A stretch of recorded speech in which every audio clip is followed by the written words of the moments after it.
This sofa was sitting in my garage for more than 2 years, and I couldn't give it away. I reached out to friends and relatives. No one was taking it. So I repaired the back with a little ultra suede and some fabric glue.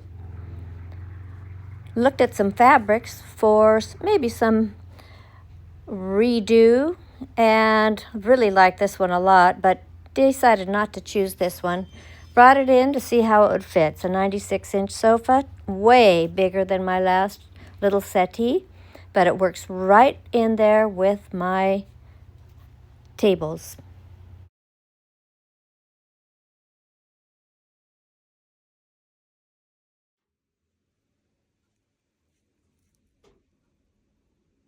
I got busy measuring the back cushions and made some patterns up, figured out how much I would need.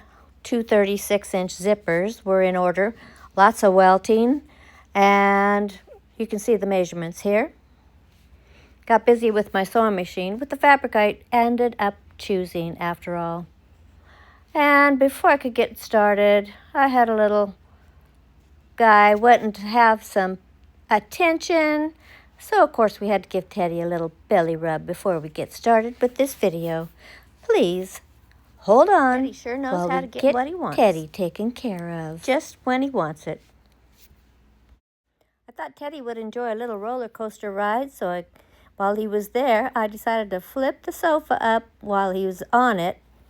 I think he liked it. It was fun. So underneath this sofa, I had already removed the dust cover, as you can see, and I cleaned out any spider webs, and it had some holes in the old dust cover, like maybe some critters had crawled up under there. Of course, right now, without the dust cover, it is one of my cat's favorite hiding places. It's like his cave. So I got this decking fabric from Amazon. It's very inexpensive, less than $20, I'm sure. And this will go on the bottom to work and be used as a dust cover.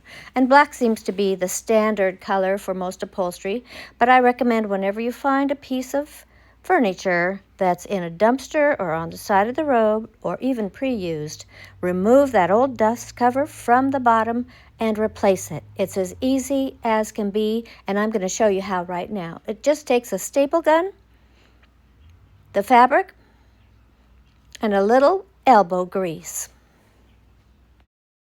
While I'm doing this, I thought I'd explain to you that I just got a new cordless microphone, and I plugged it in. You'll see at the end.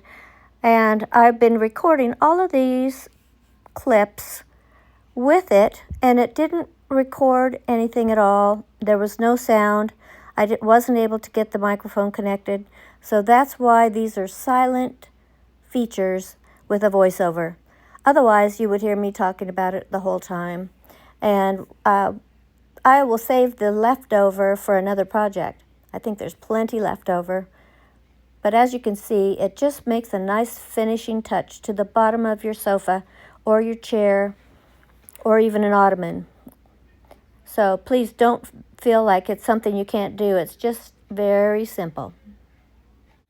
After I got this in place, I went back and put a staple about every 3 inches just to give it a nice secure finish. Now that it's all done, let's flip it over and see how it looks. What else can we do with this sofa? I'm going to give you some extra ideas. So stay tuned. Another change that I'm trying to make is to use my phone again to do all of my recordings, as the pictures are much more clear and much more beautiful. I can take prettier B-roll and a lot of nice video with my phone. But I don't think I've got the music set up, so you won't hear any music in this video. And there's probably some other things with the editing that I'm not able to do at this point. But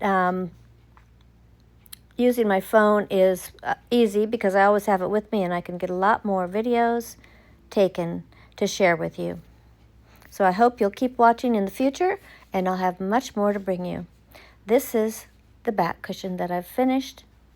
I hope you like it.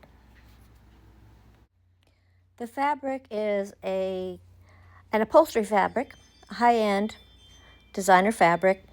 It's got some quilting, kind of a satiny finish, and it also has a chenille damask pattern on it, a raised chenille. It's very kind of almost not a real heavy upholstery fabric, but it's for kind of medium weight use. And I really thought it blended in well with the background colors. So this is the one that I went with, and I'm happy I did. I also recovered the cushions inside with an old sheet. I made a sheet cover. I made a cover out of a sheet for those and slip stitched the inner cushion so that it would stay together. And now I'm just going to add a slip cover, and I want to show you how the sofas with the big rolled arms and the box cushions, not the tea cushions, are ready-made to take a slip cover. If you have pets or kids, you may want to consider using slip covers. You can change the look of your sofa from season to season, and you can protect it from your animal hairs, etc.